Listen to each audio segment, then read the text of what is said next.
Hello friends, welcome to our channel. நான் உங்கள் பிரியா பாலு. எல்லோரும் எப்படி இருக்கீங்க? நாங்கள் இங்கே எல்லோரும் நல்லாயிருக்கோம். நீங்களும் நல்லா இருப்பீங்கன்னு நினைக்கிறேன். இன்றைக்கி சண்டே ஸ்பெஷல் அதுமா நம்ம வீட்டில் என்ன சமையல் பண்ண போகிறோன்னா சிக்கன் பிரியாணி தான் பண்ண போகிறோம். தம் வச்சு பண்ண போகிறதில்ல, குக்கரில் வச்சு பண்ண போகிறோம். ஈஸியாக பண்ணிடலாம். அந்த ரெசிபி உங்கள் கூட நான் ஷேர் பண்ணிக்க போகிறேன். வாங்க வீடியோக்குள்ளே போகலாம்.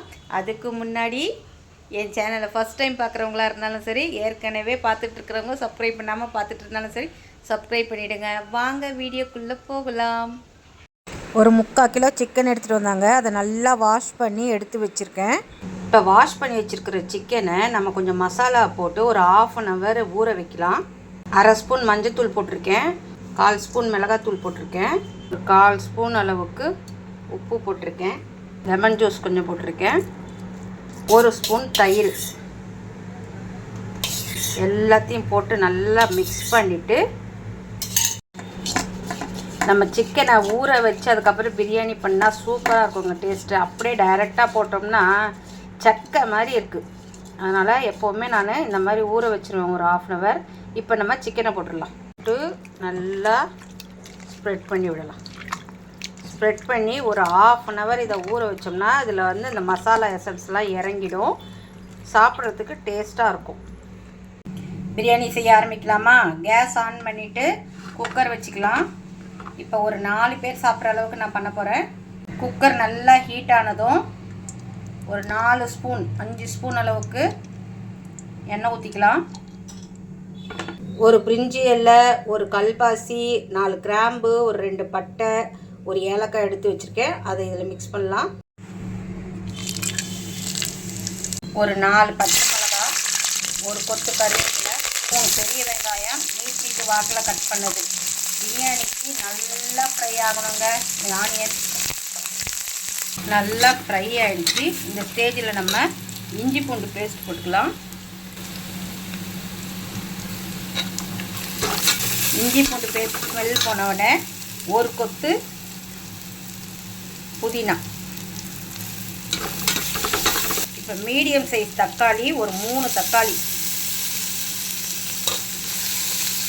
தக்காளி ரொம்பலாம் வதங்கணும்னு அவசியம் இல்லைங்க. வெங்காயம் தான் நல்லா வதங்கணும். தக்காளி சும்மா மேஷ் ஆனால் போதும். ஒரு 1/2 ஸ்பூன் மஞ்சத்தூள் போட்டுக்கலாம். தக்காளி மசிஞ்சிடுச்சு. இப்போ கொஞ்சம் தயிர் மிக்ஸ் பண்ணிக்கலாம்.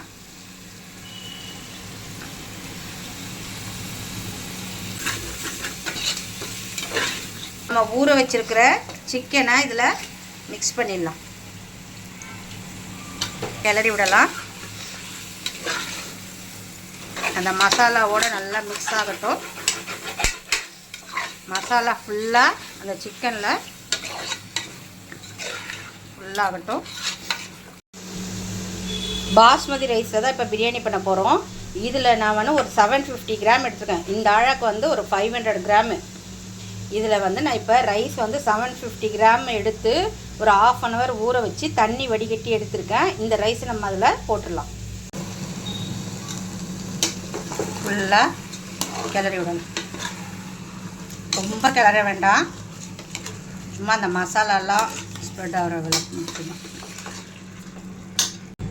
ரைஸ் போட்டு லைட்டாக கிளறியாச்சு. இப்போ பாஸ்மதி ரைஸுங்கிறதுனால 1க்கு 1 ஊற்றினா போதும். நான் இதில் கொஞ்சோண்டு வந்து கலருக்காக கேசரி பவுடர் கலந்துருக்கேன். உங்களுக்கு ஃபுட் கலர் இருந்ததுன்னா அதை யூஸ் பண்ணிக்கோங்க.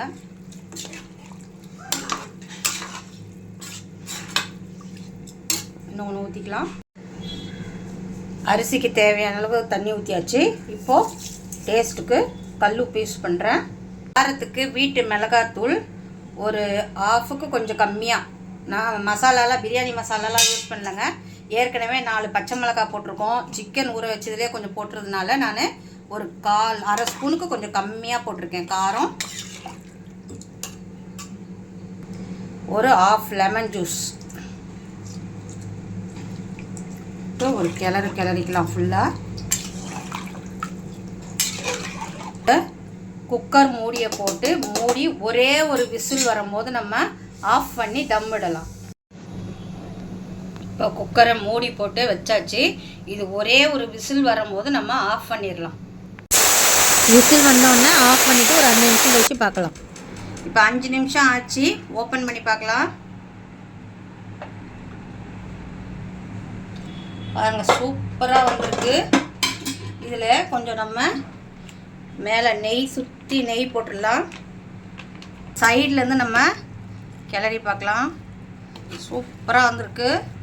ஸோ நம்ம கிளறிட்டு ஒரு 1 செகண்ட் நம்ம கிளறிட்டு தம்மில் வச்சோம்னா சூப்பரான சிக்கன் பிரியாணி ரெடி. கொத்தமல்லி இருந்தால் கொத்தமல்லி தூவி சர்வ் பண்ணிக்கோங்க. நான் இதை ஒரு 1 செகண்ட் மறுபடியும் தம்மில் வைக்க போகிறேன். இப்போ பாருங்கள், சூப்பராக தண்ணி எல்லாம் நல்லா வைப்ரேட் ஆகிடுச்சு. இப்போ நம்ம சாப்பிட வேண்டியதுதான். தயிர் பச்சடி எப்படி இருக்கு? நல்லா இருக்கா? நீங்களும் இந்த பிரியாணியை ட்ரை பண்ணுங்கள். ஈஸி தான். இந்த வீடியோ பிடிச்சிருந்தா லைக் பண்ணுங்கள், ஷேர் பண்ணுங்கள், சப்ஸ்கிரைப் பண்ணுங்கள், கமெண்ட் பண்ணுங்கள். தேங்க்யூ.